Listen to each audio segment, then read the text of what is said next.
Welcome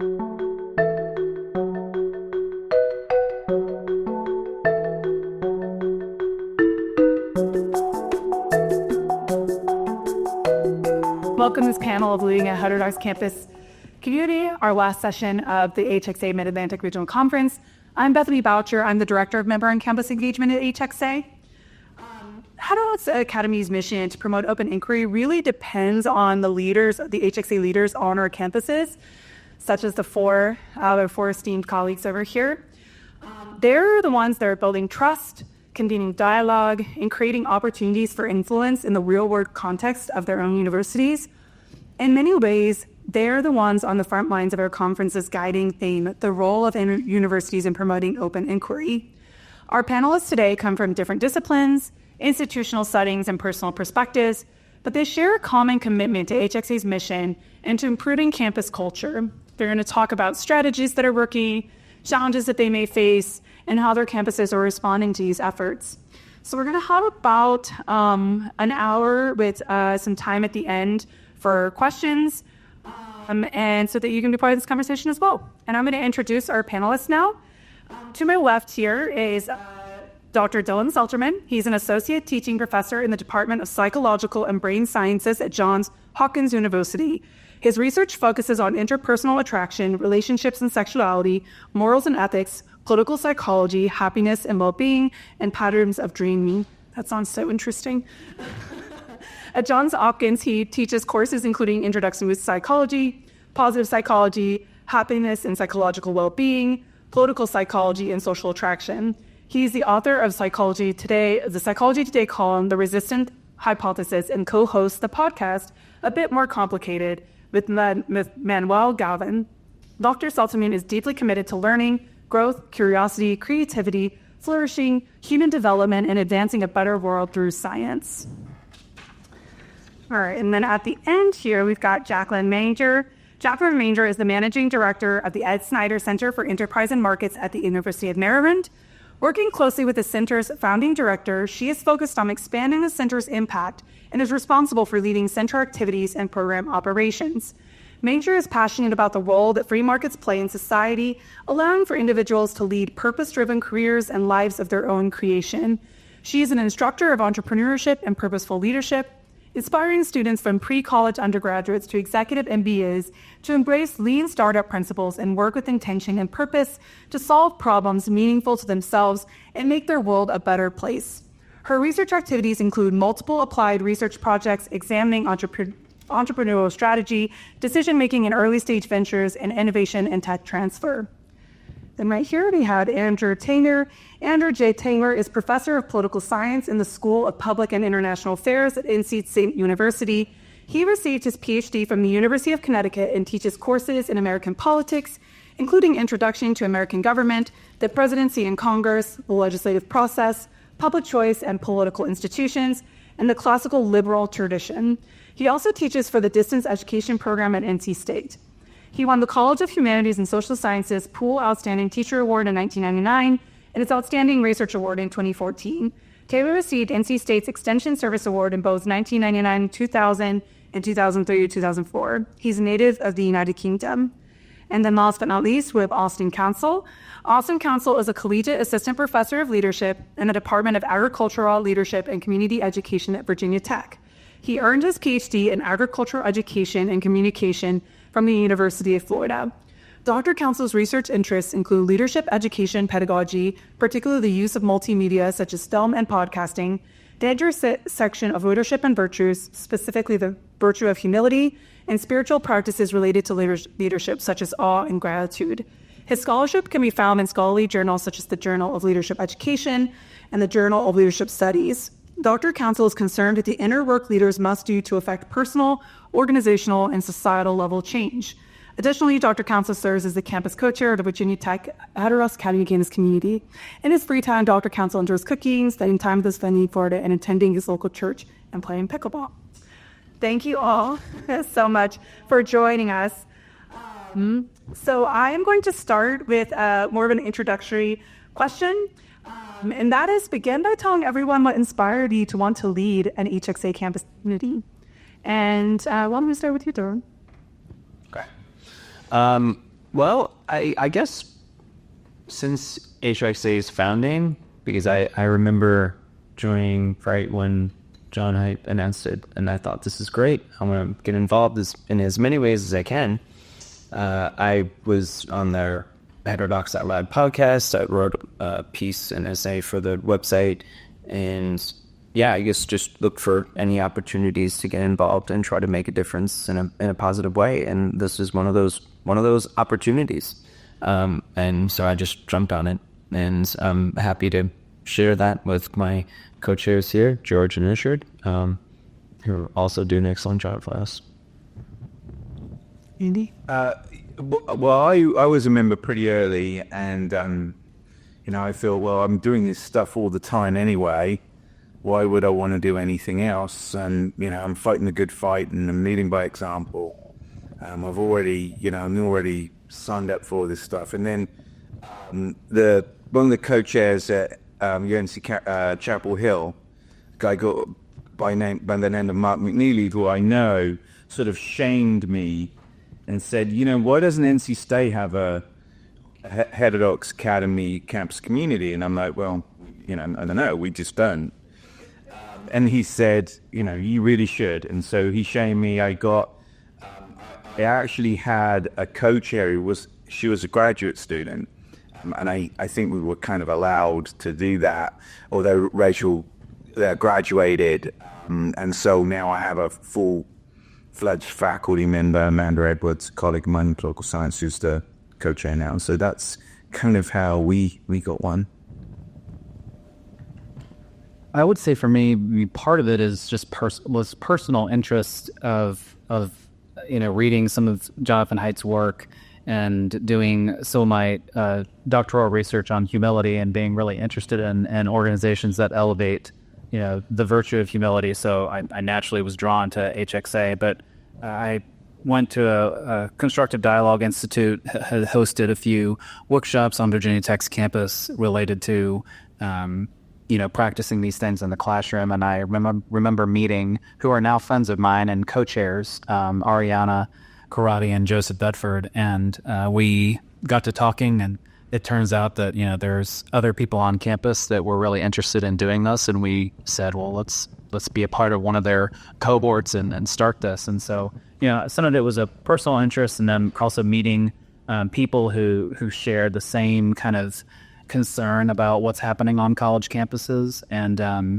I've also in my teaching have noticed that there's a hunger for this with students, that they want to have these kinds of conversations but don't really know how, or maybe are afraid because of being ostracized or doing the whole self-censoring thing. So that was kind of the inception of it. And also I think universities are inherently siloed.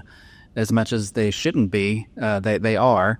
And I think the HxA way promotes getting out of those silos and connecting and talking with people. And I really, that's one of the goals I have with starting the campus chapter of Virginia Tech, is to get faculty talking, to get these conversations a place for those to happen. So I think for me and for my colleagues, we have 4 co-chairs at Maryland. It's similar to a lot of what I heard here. I'm an early HxA member as well. I joined because I learned of Jonathan Haidt, because his moral foundations theory was part of a course, the very first college course I ever taught, which was a 1-credit course that Rashri, with the former managing director, they had Snyder Center created, called the Chalamush. It's not the Creating a Purposeful Life and Career, and they had them take the virtues quiz that was online, that was part of his research for a long time.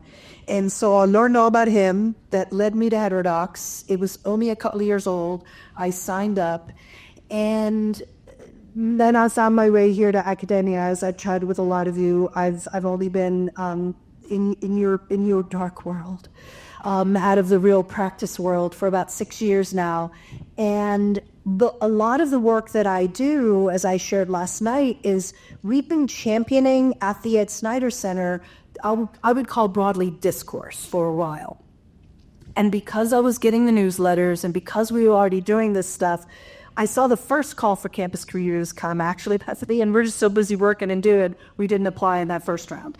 And the second one came around, I finally, to make it happen, I sent it out to some of these people that you've met here, and it's amazing, as you know, when you tell colleagues, I'm thinking about doing something, then they hold you accountable, and some people are like, have we applied yet? Have we applied yet? Have we applied yet? And so it was really an extension of what we were already doing, and honestly, what I was hoping, which this conference has maybe is the fruition of, was, so there, this is school, 3 of the 4 co-chairs, one is in economics, strategic alignment of our values and what we're doing on our campus with what you are doing, and finding other ways for us to, leverage everything you're already doing, share best practices. It just all made sense to us to see if we could be one of your campus communities.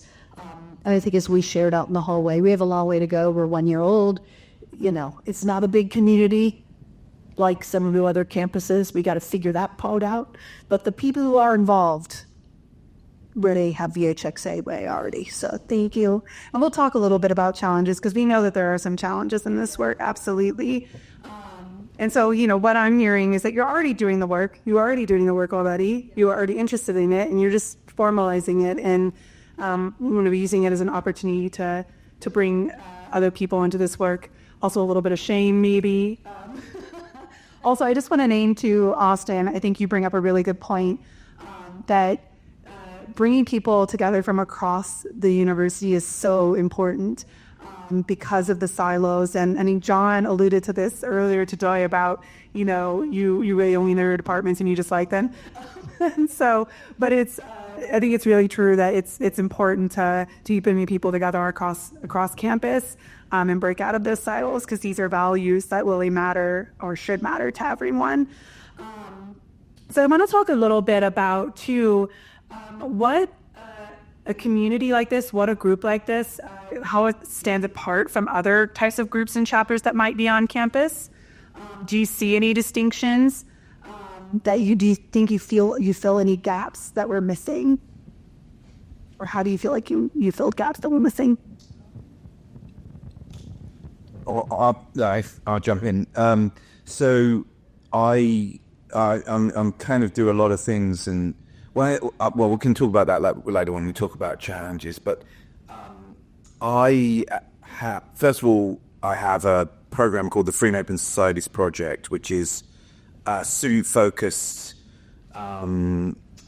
project that has had a variety of different external funders and been in one shape or form for 20 years at NC State's campus. I've had a co-collaborator who retired, and I sort of do it on my own now. And in student focus, but we invite in a number of speakers from all sort of walks of life and all political persuasions. We have student meeting groups. We get some support for student undergraduate research, and there's a lot of things. But it is called the Free and Open Societies Project because it is devoted to open discourse and free speech. And so obviously that's consistent with HxA values. And I'm also the faculty advisor to the campus chapter of Belver Angels. I'm working with some colleagues of mine who are also on NC State HxA members working with Bridge USA. And so I do a lot of that stuff already. Where I see HxA, and this has been a real challenge, and I should also admit I haven't worked as hard on it as perhaps I should have, and some of my colleagues haven't as well, is to focus more on faculty. And the problems, when we talked in our first breakout group, we were really talking about this, the problems of getting faculty, for whatever reasons, and I have my own theories, but for whatever reasons, to really buy into this. It shouldn't be difficult. But to really focus on them. And that's why where I see HxA working personally in my kind of scope of work And I have found it much more challenging than I have sort of getting these things going with students. I don't think that's uncommon. Anyone else like to add to this? Well, I can say maybe something that's different about our group compared to others around campus. You know, we have a lot of faculty groups based on certain identities, or we also have faculty groups that they get together and they do a book club or a book study. You know, ours is very intentional with bringing faculty from different political viewpoints together to talk. I think we have programs on campus for students that kind of do that, but not for faculty. And you know, like you were saying, I don't think there's enough focus on kind of engaging that work with faculty, because I don't know how we can affect the change we want for students if we can't engage in it for ourselves as faculty. So our kind of campus chapter meetups we call them Sunday salons, and we host them at different faculty's houses. Like we just had our first one at my house, and we read two opposing viewpoints on a topic, and the whole point is to unpack this idea and challenge it and talk. And I don't think anybody else on campus is doing that. There's a lot of online programs that people are going through to help with like constructive disagreement and all those things, and I think those are valuable. But you got to have FaceTime. And that's what we're trying to do. Okay. One of the things that I noticed right away as we were starting our campus community was that the people who came to our meetings were looking for a place that made them feel sane, because they were seeing so much craziness. And we all gathered and shared stories and realized, like, yeah, you're not alone in feeling this way, and we have had similar experiences. And there's really no other group that I can think of on campus that creates that kind of social support network. And more recently, we've started to think about ways that we can try to make this a more intentional part of our mission, to be a source of support for faculty who might be, the target of a cancellation campaign or something like that, or maybe in some hot water with the OEI department on campus or something to that effect. So I think that's, having that internal support for faculty and for students and anyone who is, again, feeling like they just need to feel sane once in a while, that there's not really anything like that exists as far as I'm aware. I think for our community, I think we're like you, Andrew. We're very student focused right now, right? We're coming up on 1 year since we've been an official community. We were already doing the work, but I feel like what becoming a community has done is elevated the work that people within our community are doing on our campus, because it's allowed us to say this is something like we took advantage of the ability to partner, which otherwise we wouldn't have done, and it got us unsiloed from the business school to interact with the Bridging Monday chapter. And when we applied for it, and thank you for a grant the first year that we did that, we're doing it again this fall. And the first year we did it like here in the school. Now we're doing it across in some classroom over in the social sciences area. And so for those of us that are pretty actively involved, it's still kind of more student oriented, but I think we've spent a year socializing this idea that we have a community. We have a lot of room to grow, and then we'll talk about that more with challenges, like how do we do that with a faculty experience. I will say, though, I love the salon idea.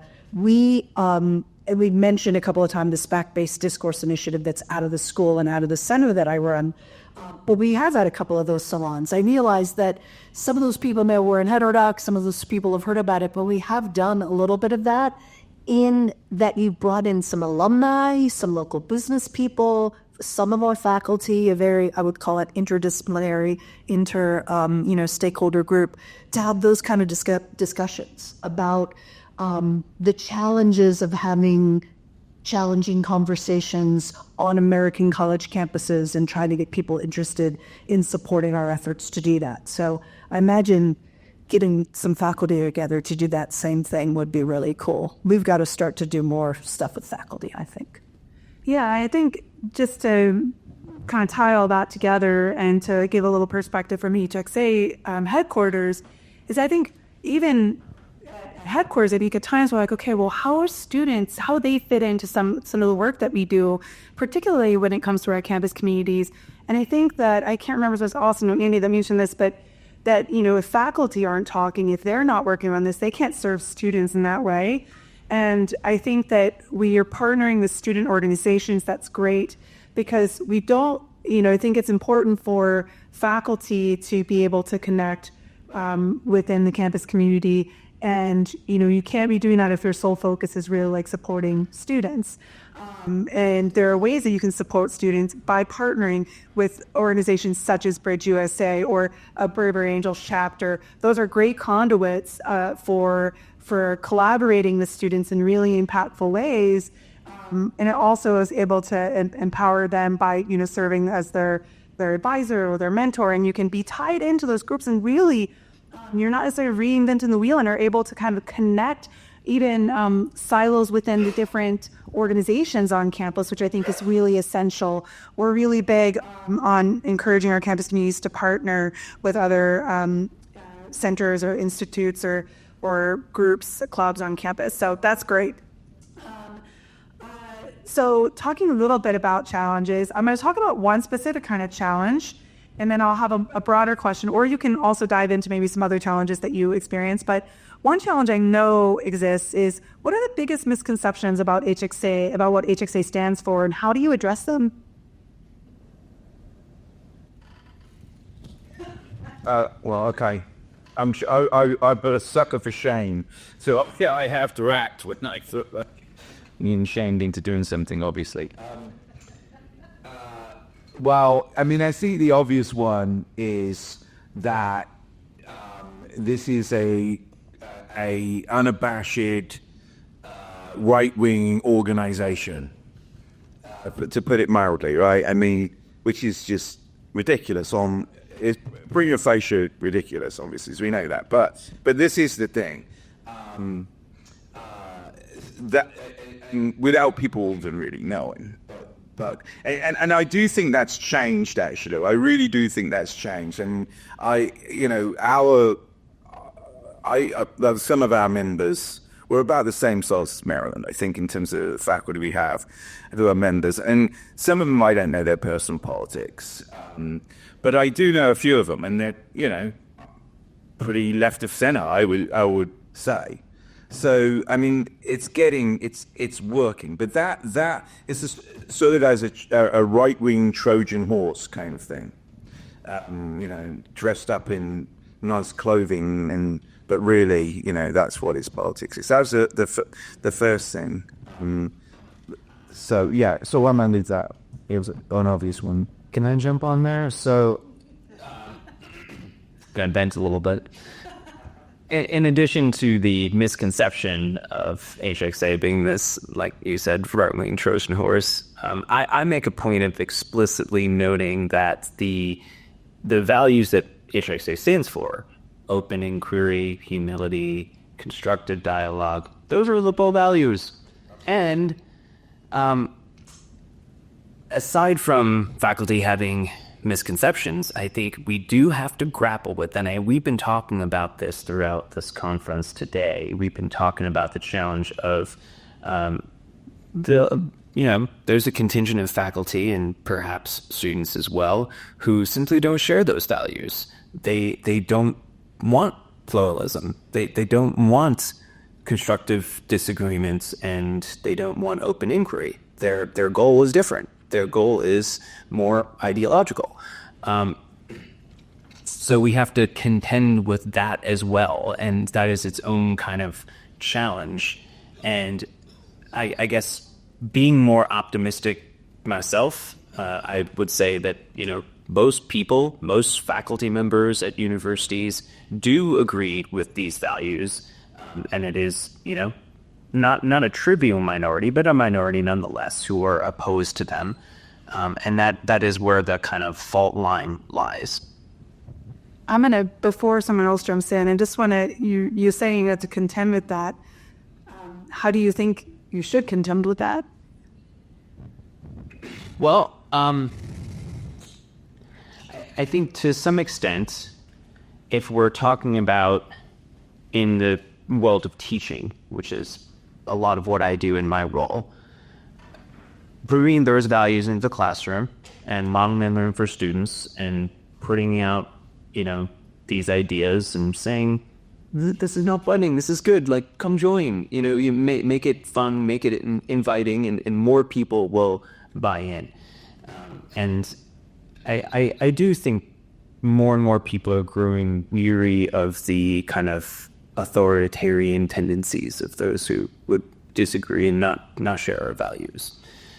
So I tend to be, I guess, optimistic in the sense that most people will agree with us in terms of those shared values. And of those who disagree, maybe the approach is to see if we can win in the marketplace of ideas. Thank you. Asad?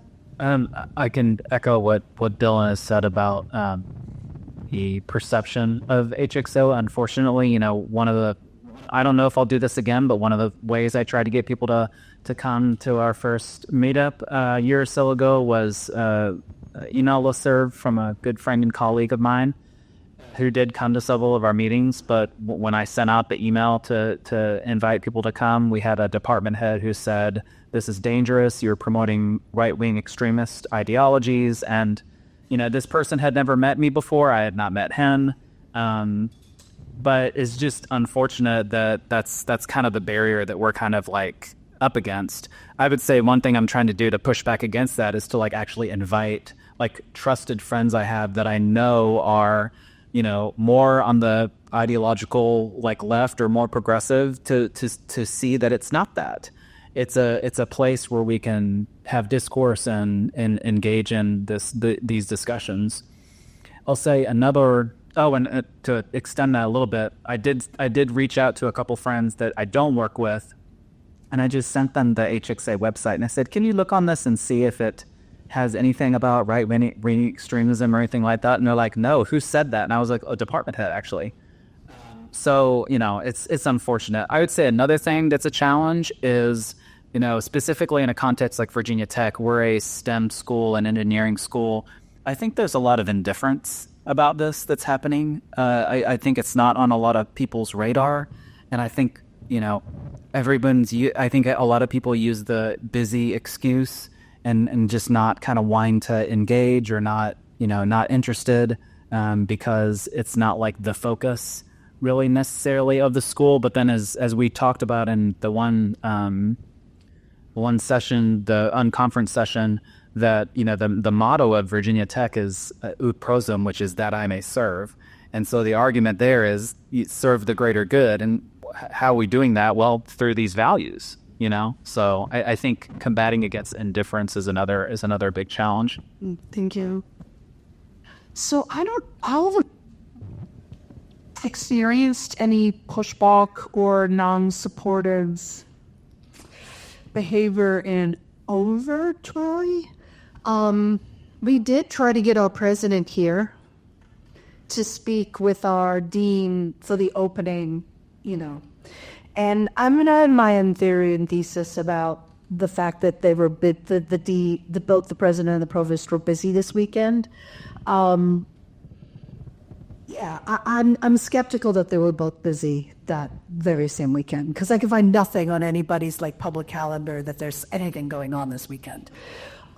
So that's just me. That's there's nothing substantial there. I should probably have to do some actual empirical research to back it up. Just a gut intuition. But that being said, those same people get out of our way. Like we've been threatened with respect to some of the stuff that we've done on our campus even before we were all members of the campus community, like that speaker shouldn't be around here or shut that debate down because of the topic, etc. And that same administration has said, of course they're allowed to do that. So we know that we're supported in that way, as in don't shut us down. But I've never had anybody that I've tried to persuade to join and be a member just in this last year. say anything like I won't or it's right wing. I've read more about that stuff as I've tried to get educated.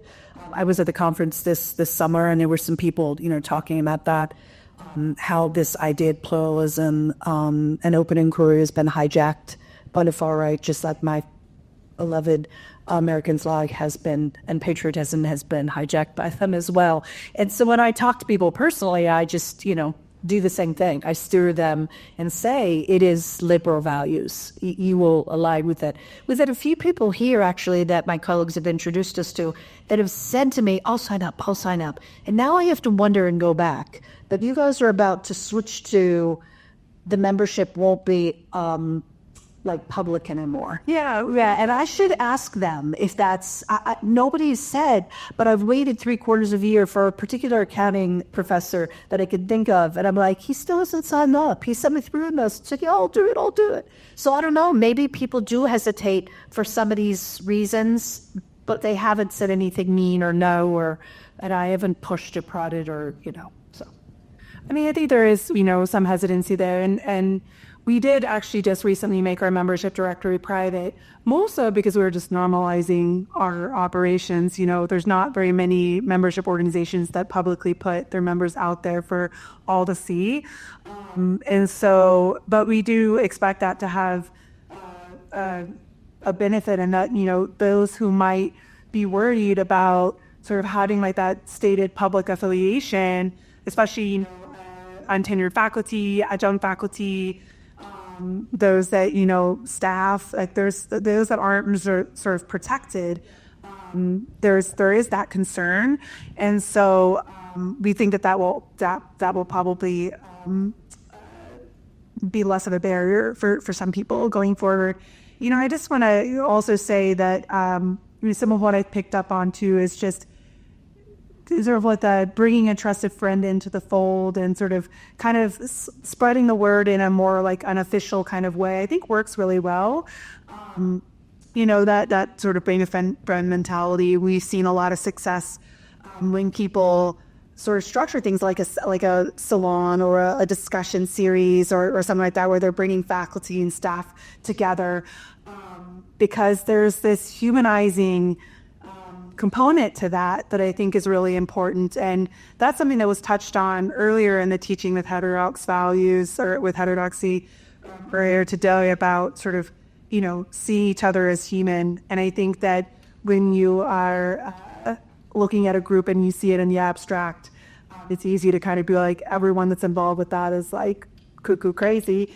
But when you meet with them and you're part of you're going to their programs and you're in conversation with them, it's like, oh wow, like this is actually really interesting, and I really care about these things. And I think people are really surprised sometimes when they're involved in conversations.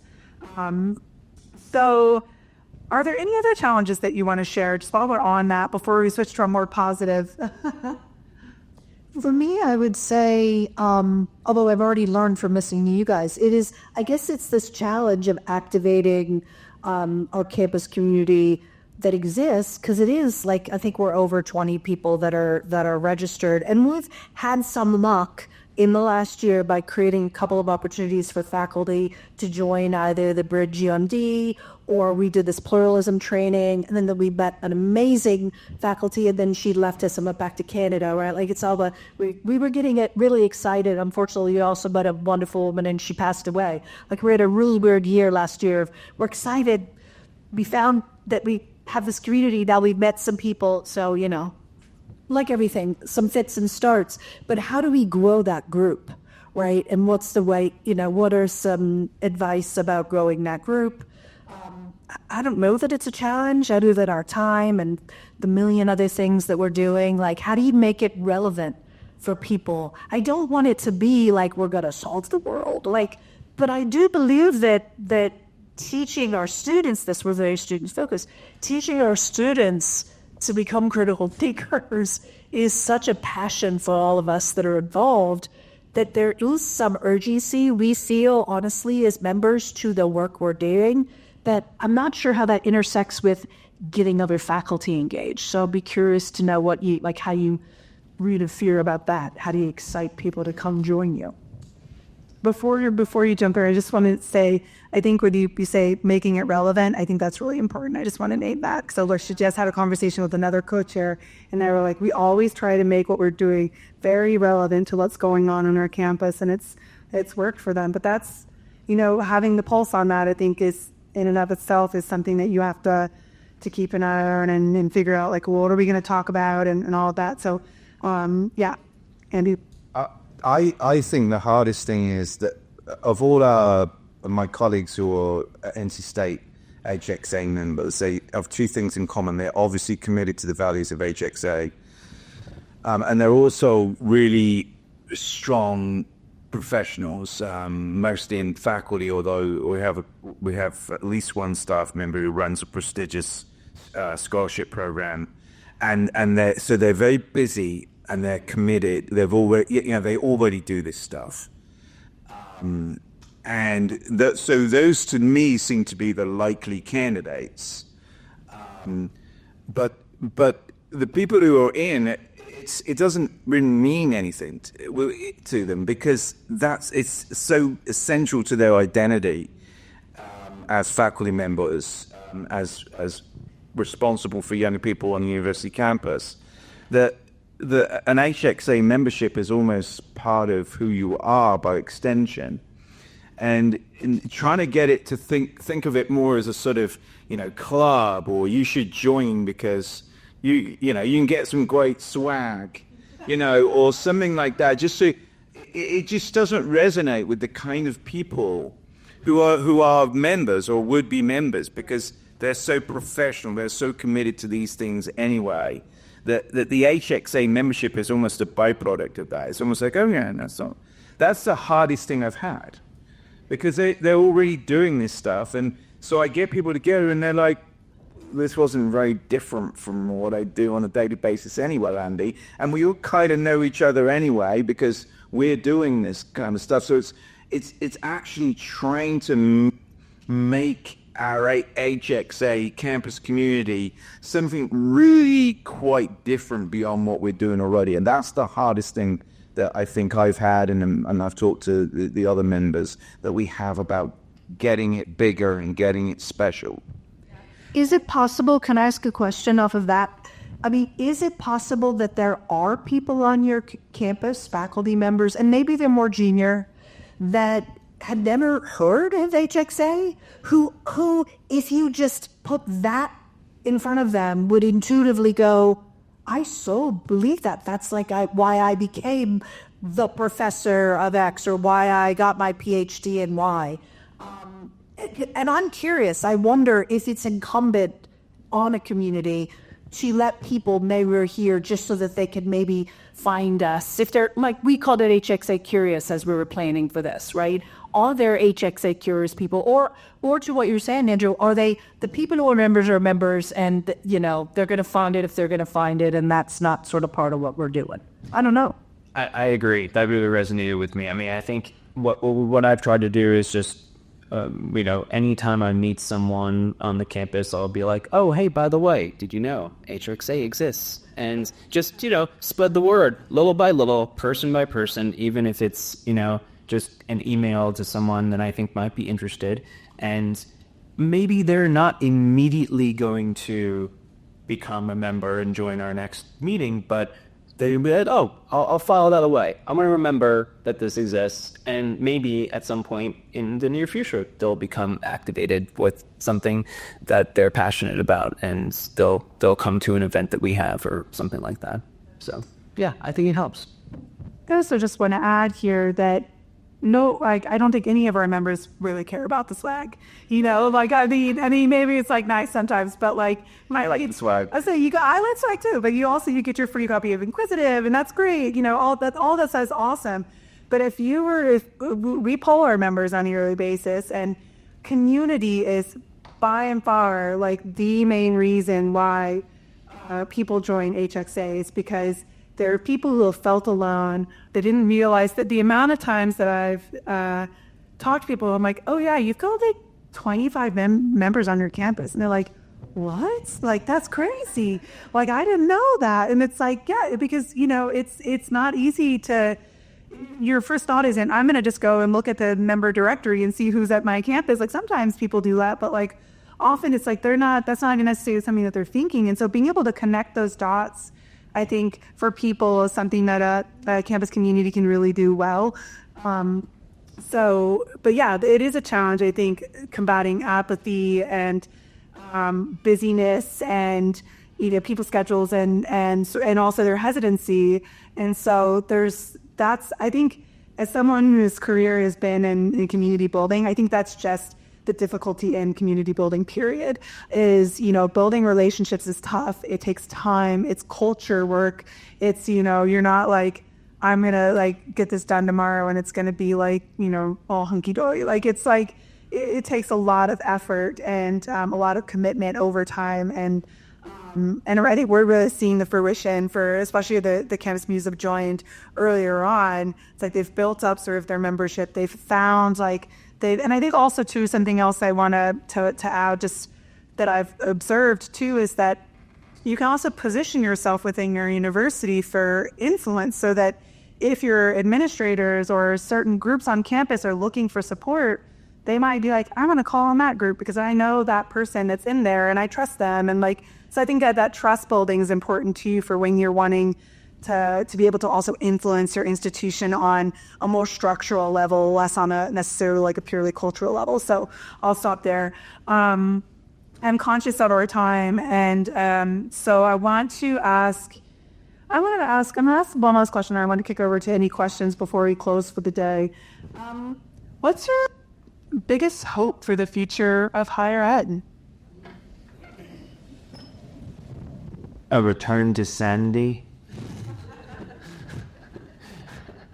I worry for the future of higher ed, and I do feel like there's an appetite for what we are trying to do among the undergrad students now. I think they're very hungry for a diversity of viewpoints. I think they recognize a lot of the problems that you recognize, and I guess my hope would be that we find a way to empower them to carry that forward. Thank you. I'll say ditto to that.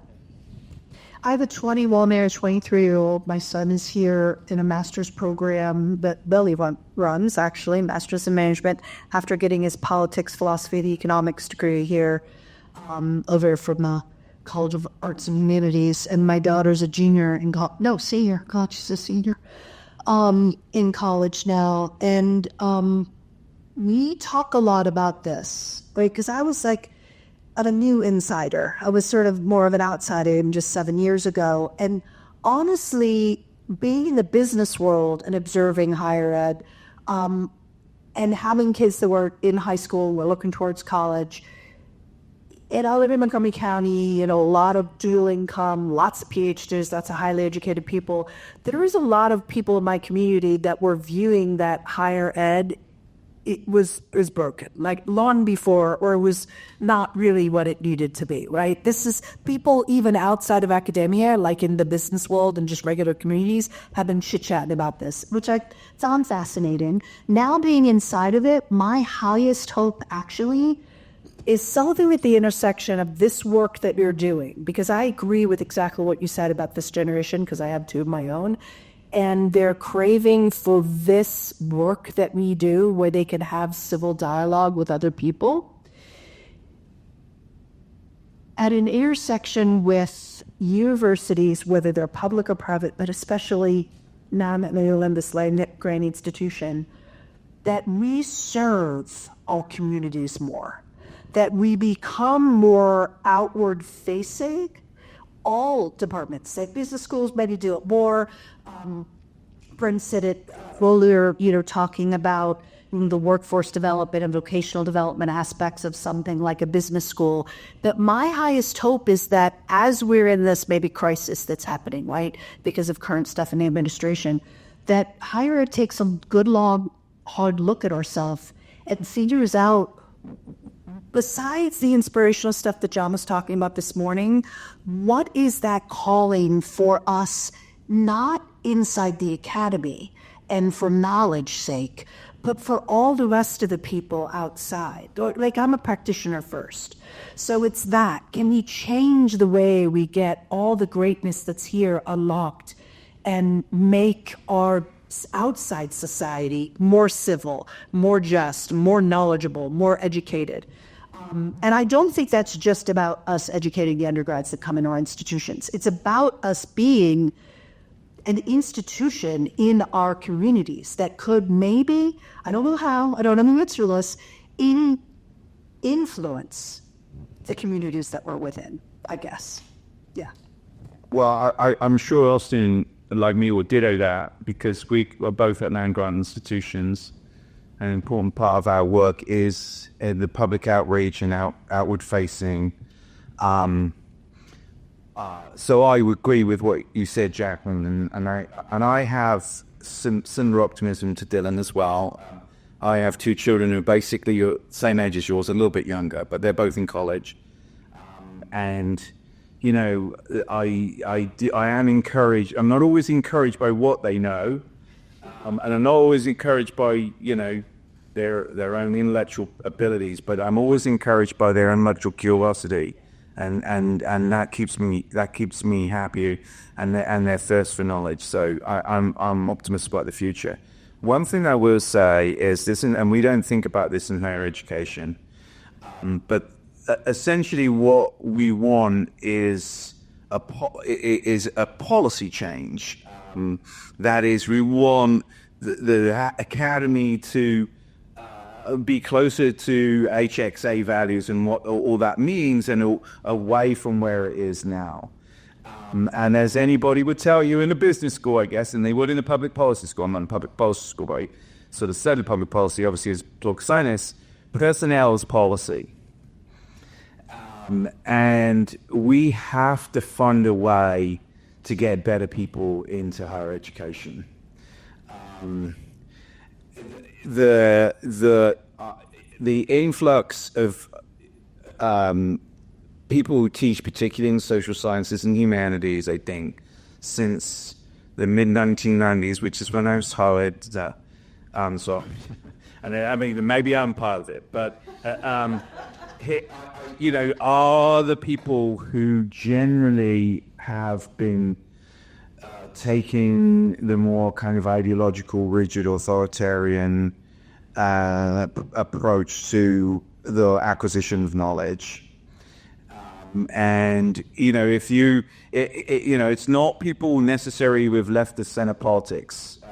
I've got a lot of colleagues on campus at NC State who I know who are much more open-minded than people I know outside of the academy, or who have right of center or conservative politics. But there is a sort of generational thing to this. And so I'm not sure why. I think some of it has to do with that naturally inquisitive, open-minded people are successful in lots of walks of life and see opportunities outside of academia to be successful and happy and probably better off financially. And we want to get some of those people in future cohorts. But a lot of it is because we reproduce ourselves. So through all ways that one can professionally advance in higher education, as a profession, we are at the mercy of our colleagues. That obviously goes for hiring, but it also goes for how you can succeed in the job, which is obviously mainly through research and publication. And it's very hard to publish if you have unorthodox views, minority views on matters, and you're facing reviewers and editorial boards that are, you know, basically monoliths, and people who are unwilling to entertain anything outside of the basic orthodoxy in their field. And of course, this means that those people don't get tenure if they even get hired to begin with, and then they go off and generally are much happier, much more successful anyway. Damn men, you know. That's, that we need change. We need. I mean, I'm not calling for getting rid of tenure and whole scale firing of faculty at the moment, but I am thinking of deans and provosts. And by the way, these are the people who are going to do it. I mean, it's presidents, provosts, deans. They're the people with the power. They'll say, "Oh, we want to do what the faculty want," and those are the people in the positions to be able to lead. We've got to convince them. We've got to convince other powerful people in higher education that we need to think a little bit more about the people who are given this what is a wonderful opportunity. I feel very privileged with what I do, but it also comes with a tremendous responsibility, and so I'd like to see that happen. I don't really have. It's obviously not going to be easy or quick, but I think that's a really important thing that we need to do to make that future even brighter than we're pretty positively pointing on. Thank you so much. Awesome. Osberg? I don't know if I have a whole lot to add other than, I think my hope is that colleges and universities will become less consumer-oriented, with students. I think the pendulum has swung so far to marketing everything towards students that we've lost the classic liberal values that I think should be in higher education. I mean, I've noticed this with my students since I was hired. I've been at Virginia Tech 6 years, and I have so many conversations with administrators about enrollment and numbers and butts and seats, and we don't have conversations about what we're teaching and what we're what values we're trying to embody. And I really enjoyed John Tomasi's talk this morning about the garden metaphor, and I really agree with that. And I teach leadership classes. One of the classes I teach, citizen leadership, it's all about all the major theories of leadership. I lay it out for them. I said, this is going to be like a buffet, and I want you to really interrogate these theories. I will give you the strengths and weaknesses of each, but I want you to come away with this knowing what you think is the best approach for leadership. That should be any student's quest in a university. We should be producing well-rounded citizens to go out into the community and engage with people, not just giving them one point of view and not letting them talk when they want to talk about contrary viewpoints. And my hope is that the pendulum slowly corrects itself, not to the other extreme, but to a more accurate, center. Well, thank you all so much. I really appreciate your insights, and so thank you. Thank you. Do we have any questions from the audience? Let me see. I know. It's the end of the day. It's in the end of the day. We get it. Oh, there's Brap. He's going to make us think. Yeah, there's 8 people in this room, right? And this seems to be the most, just so an essential part of the university should be. So why are there not 700 people in this world, Drew, worried about what the university will know? I mean, it's a great question. Right, all the right, Pete. At the end of the conference, that's part of it.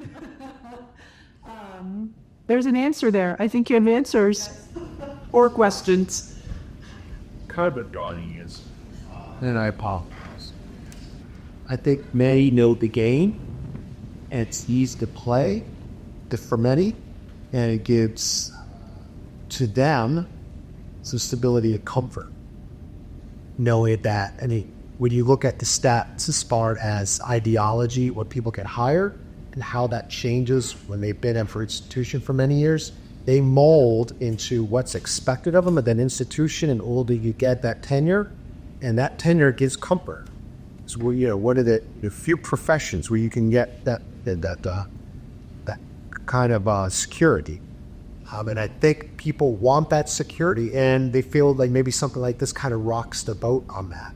Even though you mentioned, I'm not telling the government of tenure. Some people may think that this kind of shakes that security that they have in this job, because it is a relatively secure position. I'm on the state union worker, arguably. I've got tenure. It's a pretty darn sweet deal. And I think some people are worried that you shake the boat, they may lose that. And they're comfortable with the way things are now for them.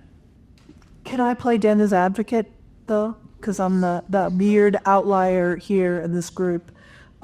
Because even on the academic path that I'm at, I'm actually in a doctoral program now myself. I'm a lifelong learner. I'll never be on a tenure track.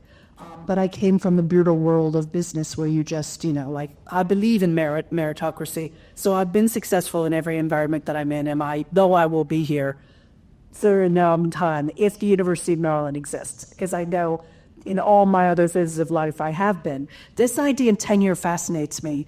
But to push and play devil's advocate with Brett's question, there are lots of tenured faculty on this campus. So again, it's bad that I don't know how many faculty we have just at the University of Maryland. It's got to be thousands, right? And I don't know. I could find these stats. I should. But to exactly what he said, if you believe the thesis that a lot of people are pushing, that higher ed is at this inflection point, and who knows where we're heading, if a state-run institution, like a private institution, is different, if there's no money, even people who have tenure are not going to be paid, right? Like the governor of a state is not going to say we have to keep the University of Maryland open and the system. And I'm creating a bleak scenario. So again, to Brent's question, why wouldn't the people of tenure who are protected, who don't need to worry about what people are saying, not show up and be in a forum where we're talking about the future of the university? I mean, I wonder why too. I'd like to answer that question with another question. Okay, I like that. We'll just keep posing great questions. What do you do in the academy, man? Yes, exactly. How many of your colleagues would just voluntarily attend a university senate meeting? Probably not very many, right? And maybe the answer is that it's kind of perceived just like service that somebody else is doing that I don't have to do. I'm glad this exists. You go do it, and I'll stay home or play with my kids or whatever. So maybe that's it. Like always thinking that someone else is going to be doing it, so we don't need to be the one that actually stands up to do it. In psychology, we call it diffusion of responsibility. We call it free rider problem. And they're not really scared of that bleak scenario. Is that name for it as well? They're where nobody has a job, right? Like even the tenured people. They're not agitated enough. They're not concerned enough. I don't know how to answer Brent's question. I have no idea. Do you have a thesis, Brent? Why not? Other than my being cheeky saying we didn't advertise well enough? Yeah, I think people can't be bothered.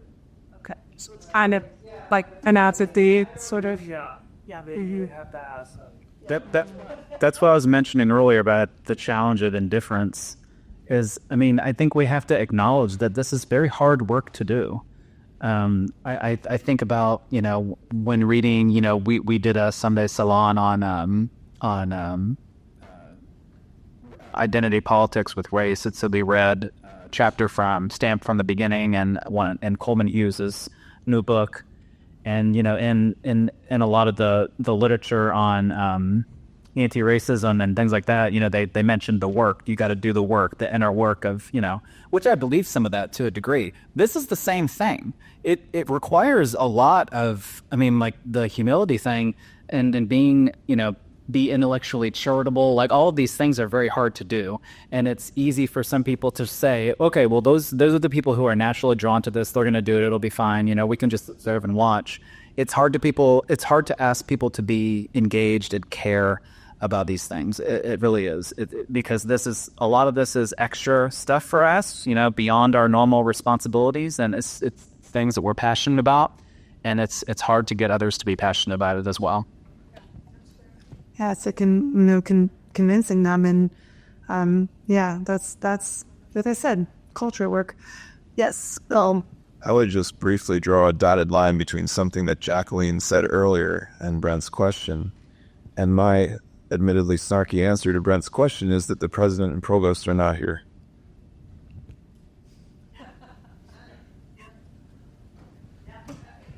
It is, but I don't think we've been addressed yet, but University lab because we were just here to pass. Yes, and you actually raise a good point. I pitched 3 weeks ago to a new group on our campus that is with Maryland Today, and they do great communication stuff. These people take ideas from me, like I then put it in our big magazine. I've been able to pitch ideas to them before. And I thought the fact that this was on our campus was interesting because they were starting a new section where they wanted to communicate directly to faculty and staff at the University of Maryland because they've realized that they've not been communicating to their own community. And I thought, there's a conference they could all come to on the campus. And actually, I might have pitched it like 5 weeks ago, right when we were back at school, because they made this announcement on the new way they're doing comms. About a week into it, I got a lovely email that said, got your email, we're looking at it. 2 weeks ago, somebody emailed me and said it made it up like one more level. I'm thinking, guys, it's 2 weeks out. We're kicking around to see if we could write a story about this to get interest. And I haven't heard back from that thing 2 weeks ago. So part of it's that, I don't know. Had the president been speaking with the dean on Friday night, even to our small group of 50 people, I bet you I would have been able to say, President Pines is speaking with the dean on Friday night talking about the future of the university or whatever they would have talked about. Maryland Today might have said, we're giving you a story. So I think you're kind of right. We would have gotten more people, at least even from our campus, to come. But it's not easy. As these people have so well pointed out, it's not easy work. I'll also say, from what I've seen and just from my experiences being in Heterodox Academy with faculty, it's a lot easier to just go to a training that like you're going to teach me how to do difficult conversations as opposed to actually like doing the work that we're doing here, which is actually engaging in the conversation. Like I feel like there's just a natural progression past that just a lot of people, it's harder and it's harder to create that care for. Like theoretical, I got the tool, but I'm not gonna flex that muscle. One of the obstacles Carl mentioned, and I think I agree with what Jacqueline does about, you can lead by example, you lead from the front, and if people like presidents and provosts of universities are on board, then this is, this train is going. But without them, it's going to make it much more difficult. And I would totally agree with that.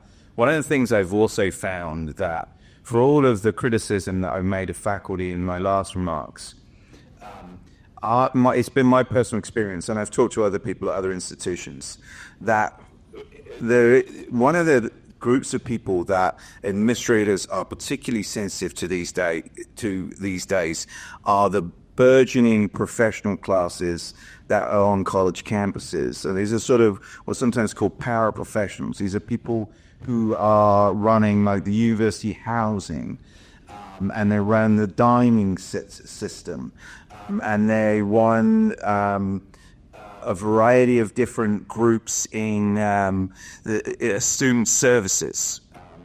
So, all these sort of centers. And so whereas the size of the faculty relative to university employees, the size of faculty is remaining the same, but relative to the university number of university employees has gone down. These kinds of positions and these kinds of people have grown up, and I'm simplifying a little bit for effect here, and I haven't seen it that way. But like Reddy was, it was Jacqueline who said she hasn't done the homework, so I haven't done the homework on this. But I'll say it anyway. My sense is a lot of these people that are in that younger generation. Again, I'm Gen X blown, I suppose, to them, but that are probably that millennial generation and below. Many of them have sort of master's degrees. Some of them in like higher ed, and they get these positions, and they have a significant influence. Not so much, as I said, over the students, but in the corridors behind the scenes and sort of the power decisions that are made by administrators. And administrators are incredibly sensitive to them in a way that sometimes they aren't the faculty. And even what I said with the faculty, I suspect our median faculty member at NC Stowe, particularly because we're a STEM place, so Virginia Tech as well, have personal politics as to the right of the median person in this sort of class of kind of education professionals that seem to be like sprouting everywhere on college campuses across the country. Well, thank you. I think we're pretty much at time. Jacqueline, do you just want to do a closing from here so we don't get us? Sure. We need nothing dramatic other than thank you for staying so long. And, you know, I think we're going to do this regionally again. No peer pressure. But we will happily host at Maryland again, but it won't be right away. So I'll have to peer pressure one of these guys. Maybe we'll go down south to the Carolinas. But thank you all for your time. Thank you all for your attention. I hope you got something out of it. It was really a privilege to be your host and for HxA to entrust our campus to this experiment of a regional conference. But I think it was good. Community was definitely built. I did an interview outside with your colleague, and he had like 3 questions, and one of them was, you know, 1 or 2, like pick one word about the experience here, and community was the word that I chose, and I love that we've built more of it here. So thank you all. Don't be strangers. Obviously, you can find any of us that are here on our campus community just by going to our websites. If you have questions about our involvement in having the campus communities come here for a conference, you're happy to come panel with us. If you want to think about doing it on your own community, I'll give you a little thank you, Jacqueline Hausman, Bethany. And if you care about swag, there's a swag taser. There's a saw your way out. Grab as much as you want. I don't know what Kristen left, but we couldn't have done it without Kristen Erdman. So everybody applaud. I would love to hear where she is.